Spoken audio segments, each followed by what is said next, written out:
You know, I had a couple weeks off, and I'd never been to England. I just went, and I had the time of my life. I met everybody and have a lot of pictures of the trip, and Derek Taylor set it up for me. Irreverently brilliant, what a guy. Oh my God, he's a fantastic guy. And then Keith Moon and I hit it off stupendously. And then Keith really, in his dream world of wishes, he would rather have been in Jan and Dean or the Beach Boys. Yet he does all this great drumming in the Who and enlisting all that. And he wanted to be, I don't want to say in a surf band, but he wanted to be in that kind of California, you know, musical style. I played it, I got back to, you know, what an experience going to England for the first time, and I have a suite with a bathtub that was about 30 feet long. I thought, wow, no shower, I might add.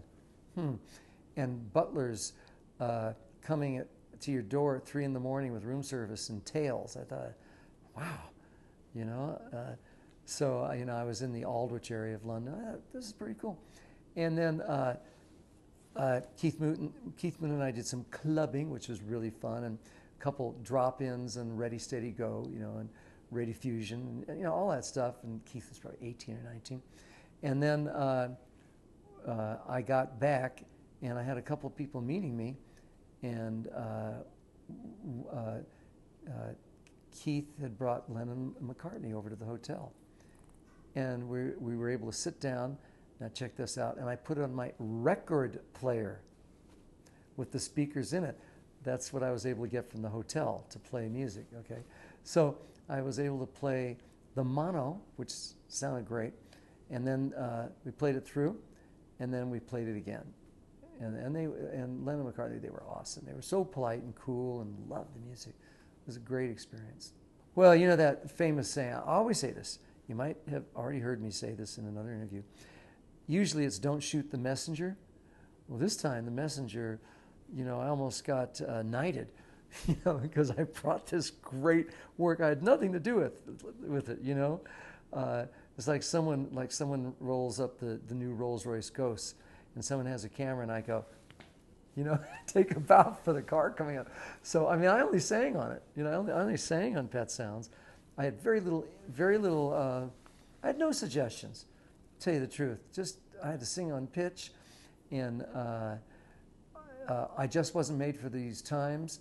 6 vocal parts instead of 4. Dennis and I, we had, everybody sang. So 6 vocal parts, beautiful parts. You know, so I was proud to have done that part. So I show up in England, and the messenger is not shot. And EMI, much to their credit abroad, I think Sloop John B was a hit in England at that time and spreading around Europe. Well, they got right behind the album because of the reaction of a lot of the artists and the Beatles. So in England and Europe, Pet Sounds was a big deal. In America, you know, they're smiling and suggesting things and getting Best of the Beach Boys, Volume 1, ready. That means, oh, I guess it's almost over. Let's put that out in those days. I really think that my presence, when you have a stove, or your mother's stove and it's gas, there's a pilot light. And you turn the button and you hear it kind of go boom. I think I was the pilot light. And the label, you know, heard it go boom, and went, uh-oh. And they actually did what a record label. Notice I don't say, I'm not thinking CDs and downloads or anything. Back then, you could even make money in the record business with a single. They actually got it right away. You know, they thought, oh, look at all this interest. Maybe we should pay attention to this. It hadn't been released yet. You know, and in all fairness, Sloop John B was really big, and those are the days when we would, before videos, you'd spend $2,000 or $3,000 and make some horrible silent movie, nonsensical video on film, 60mm film, put the song to it, and send it out to whoever might play it on TV.